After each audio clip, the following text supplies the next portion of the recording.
Mm-hmm.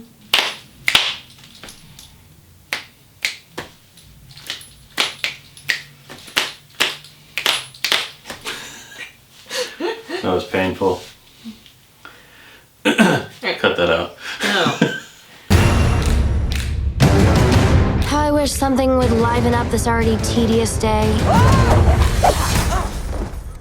Thanks for trying, Ichabod. Hello, my fabulous freaks. I am here today with my boyfriend, Scarecrow Joe. Not replacing Poe by any means. No one can replace Poe. No. Not even a Poe clone. He's my boyfriend and he's our intern. It's a whole scandal. It truly is. We want to start doing movie reviews together because, I mean, we are a couple and we see a lot of movies and we're both kind of into the same things for the most part. And we recently went and we saw the 2019 CGI version of the Addams Family. And we had a great time. We did. It was really fun. Really enjoyed it. It exceeded my expectations in a lot of ways. Yeah, I think when everybody first saw the trailer, every single goth kid was just like... And especially when they started incorporating hip-hop, but we seem to forget that in the 90s version, MC Hammer did a rap for the Addams Family. It did feel like it belonged in the 90s, though, I will say that. There was a lot of little things that they kind of threw in there. There was like, yeah, we're hip.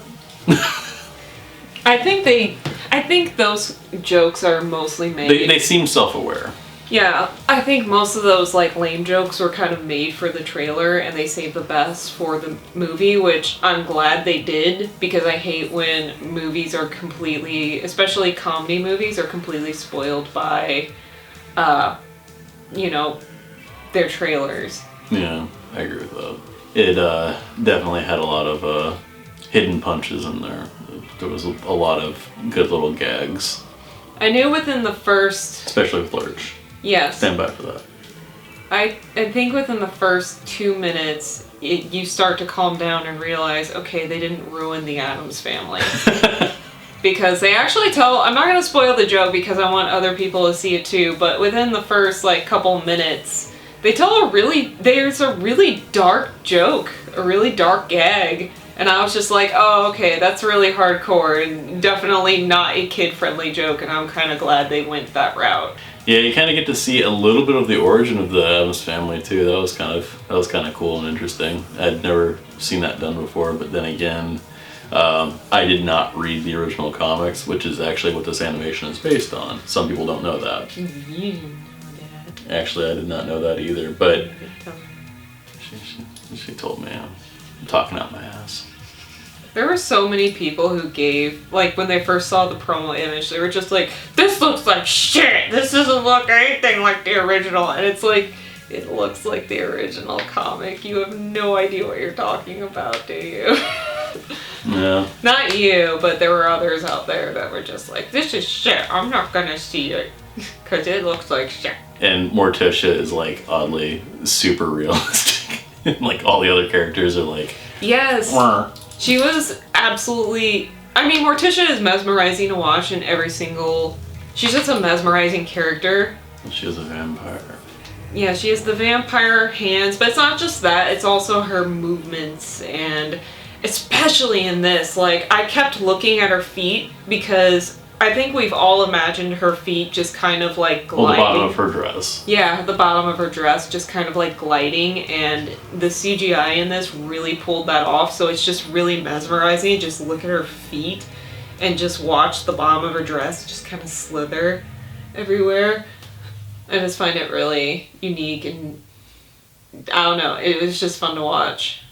As she just glides about. Mm-hmm. Or she lifts her dress and spiders just come freaking flooding out. That's a problem. That's a serious problem. That's... I don't think a gynecologist can help with that. No. You might just be too far gone at that point. Honestly, as much as I love Christopher Lloyd as Fester from the original, I think this was my favorite Fester. The Fester in this actually made me crack the fuck up a few times. Yeah. Because he just had sporadic movements for like a big kind of jolly dude, and I don't know, like the jokes they had for him, the jokes they had for him were just, you only get one. The jokes they had for him were just so good compared to, like, I don't know, like Fester was kind of the he was kind of the focus of the 90s films. Yeah, he did have, they used him as a plot device. Yeah. A lot. He didn't really get used as a plot device in this one. He kind of, it seemed like he had more personality, and he wasn't just like a prop gag. Yeah. Or a gag prop. I don't know. One or the other. One of those. The 90s Fester was definitely a lot more of an emotional role, because there was the first one where, you know, he's Gomez's brother, which Fester always had like a different role. Like in the original TV show, he was, I believe, Morticia's uncle. And then in the 90s, they made him Gomez's brother. So it was a really weird kind of jump, and I believe in this one, he's still Gomez's brother. Yeah, he's an Addams. Yeah, he's an Addams, but it was interesting. It was kind of interesting seeing him kind of get his personality a little more fleshed out. Kind of see him more family oriented, acting more as an uncle, like actually encouraging Pugsley and doing his mamushka or whatever. Yeah, they did do the mamushka, but it was pronounced weird. It was like babushka or something like that. It was very odd. We knew it was the mamushka. Marshuka or something like that. Yeah, marshuka. That's what it was. It was the marshuka. And we were just like, wait, isn't it the mamushka? Mamushka? Now I'm getting both words tangled up. I don't remember. And it's like a different ceremony too. It has nothing to do with the 90s Addams Family movie. It's like a completely different ceremony. It's like it's a coming of age ceremony, right? For boys to become men. Yeah, that's what it is in this one. It's kind of like a quinceañera kind of thing or whatever, except you have to like a quinceañera, or what is the Jewish ceremony, the coming of age ceremony? Bar mitzvah. Bar mitzvah. Kind of like that, except they had to do like some sort of big performance and show that they're worthy of being an Addams kind of thing. It took a very heartwarming turn when that became like the focus of the movie, because even though it was an Addams Family film, it actually very much highlighted family issues. I feel like this one did a much better job of kind of presenting that and making it in a digestible, making it digestible as a plot. So it doesn't feel like it's getting all preachy on you, but it's fun, and it's talked about being yourself. And also, surveillance is bad. Yeah. We should review our iHop experience, since we went and got the lovely hot chocolate and service from iHop for their Addams Family dinner. Yeah, that was disappointing. Not only was the hot chocolate not so great, iHop had a lot of really weird rules. I just wanted like the Addams Family hot chocolate, and I wanted the kids sampler, because I don't eat a lot of food. I don't need 3 pancakes. I don't need like, you know, a ton of food. 1 pancake plus some eggs and bacon, I'm fine. So I asked the lady if I could get the kids sampler of the Wednesday spooky pancakes, or whatever the hell they were called. And she just looked at me and she goes, "You're not a kid." And I'm like, there's rules for that. Like, I wasn't asking her to give it to me for free or anything like that, because they do like, you know, kids at this hour eat for free. But I was like, you could charge me for that, you know? Like, you just take a certain amount. I get the feeling she just didn't want to do the math. And I got the regular sampler, like the adult sampler, and I didn't even get my pancakes. I was just like done at that point. So what I got was the little Gomez themed omelet thing, and it was really good. I really enjoyed it. But I had a choice of sides, and I was like, oh, well, it's eggs, so I want a breakfast side. And because this was technically not a breakfast item, I was not allowed to have sides from the breakfast menu. And like, the only way you can get breakfast sides is if you order a breakfast item. And I'm like, what? There's rules for that? There's way too many rules at IHOP. Yeah. It's very constricting. It's why a lot of Goths don't go there. That's why we go to Waffle House and Denny's instead, because they don't have stupid ass rules. Let's talk about the hot chocolate. So, first of all, I gotta say, let's not talk about the hot chocolate. Oh no, we gotta talk about the hot chocolate. Okay. So, you said it tasted disgusting. I said it tasted like they just took a scoop of icing and put it in the hot chocolate and let it melt. See, and it wasn't even presented pretty. It was just literally just like... They were in paper cups. And they came out in paper cups. Yeah, they had paper cups. It's like they didn't bother to do dishes, but somebody I knew who was with us ordered coffee, and she had a mug. So I was like, is that the only clean mug in the building? No. But yeah, everybody got their hot chocolates in freaking paper cups, and I tried mine. I didn't think it was like too awful. Like, I honestly didn't taste any of the sugar at all. And I even like mixed it together at the end and everything, and it didn't taste like anything. It didn't taste like hot chocolate. When I finished my hot chocolate, like, everything had like settled at the bottom of the cup, and I was just kind of like, oh, where's the flavor? I don't think they stirred the flavoring, the syrup at all, the chocolate syrup, however the hell they make their hot chocolate. Yeah. Again, I would just like to say that this was one particular IHOP that we had an experience with here. Our gripes are not at IHOP as a whole, but... My gripes are with IHOP as a whole. I haven't eaten at enough IHOP, so it was literally like either my first or second IHOP ever. But yeah, the service was really bad, and we're pretty sure that the individual was making a lot of these little weird rules up as she went. I think she didn't want to like do. We had anyway. We had two tables, and both of us like kind of like looked at each other afterward, and we're like, "Did you have issues ordering?" And there's like, "Yeah, what's with all the weird ass rules?" She ended up giving us all of our drinks for free, which I guess made up for it, but it was still kind of like... She flunked math. I guess.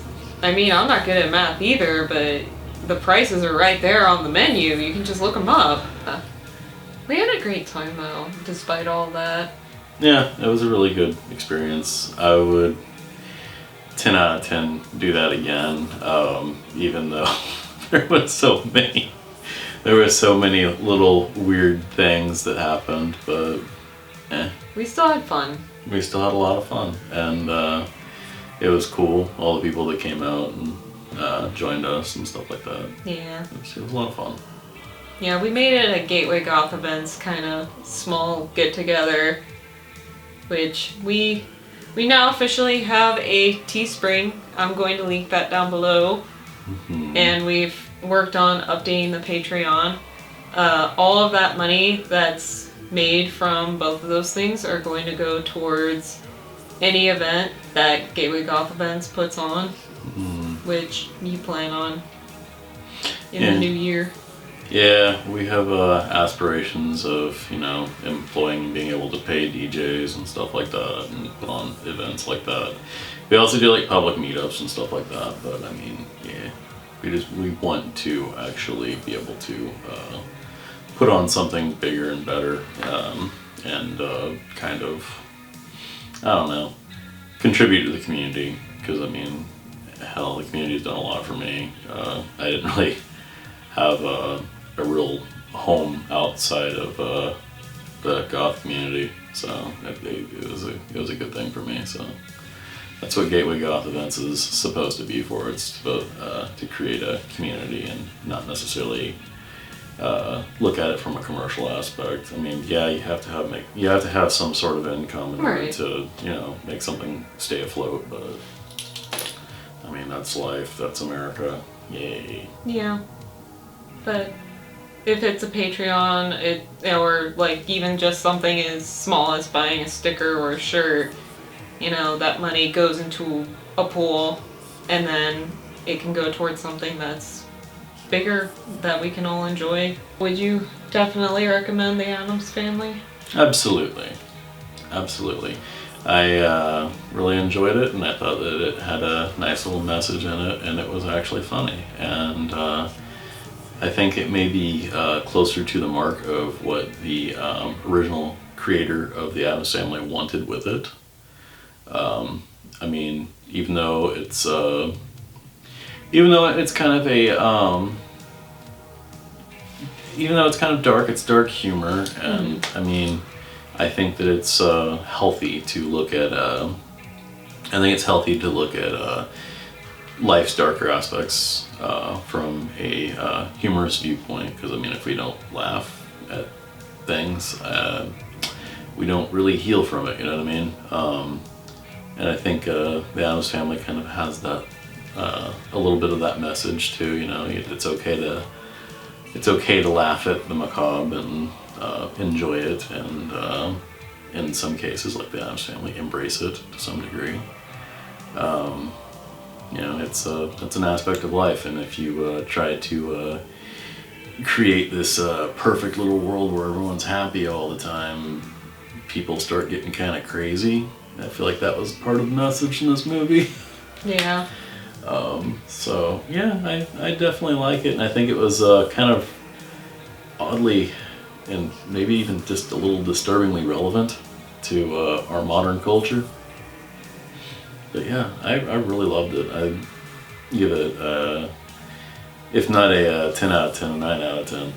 There's always room for growth, but yeah, I feel the same. I kind of hope that it develops into either a TV show or at least another series. Oh yeah, or at least another movie series. I think that covers it, so I will link everything with GGE down below, Gateway Goth Events.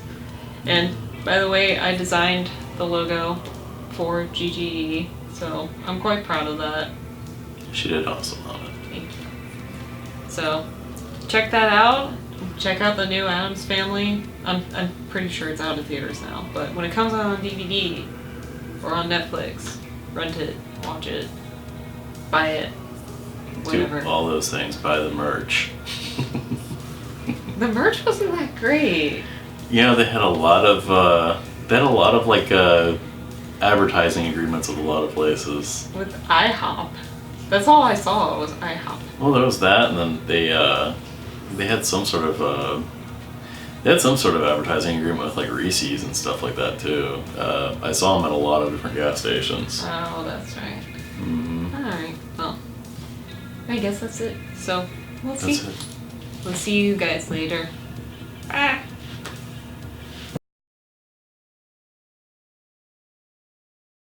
I look like somebody people don't know. Without my glasses. Two broke Goths. Title sequence. Without the glasses. Two blind Goths. Two blind Goths. Yeah, there you go. Perfect. Two blind Goths. Two blind Goths. No. Like 3 blind mice, only it's 2 blind Goths. Two blind Goths. If only Libby was blind. Yeah. I think she wears contacts. I think she does. No. Let's see. What happened to him? Raoul? Raoul. Yeah, died October 24th, 1994. Wow, he died a long time ago. Yeah. He didn't really seem like he was that old. I think it was some type of cancer. Oh, that's depressing. Yeah. Let's see if John Aston is still alive. I doubt it. That's the one who played the TV show one. Hmm. He's still alive! Oh, wow. Holy shit! Ladies and gentlemen. John Aston outlived. Ladies and gentlemen, we have another Gomez. Still, and honestly, from the picture, he looks a lot better than Tim Curry. Oh. Like, I'll put a picture up, but like, look at him. Yeah. Still a handsome devil. I'll be damned. I did not know this. Gomez is still on fleek. Yeah, I didn't know that either, but that's really sad. He outlived the 90s Gomez. Wow. The more you know. Poor Raoul. Poor Raoul.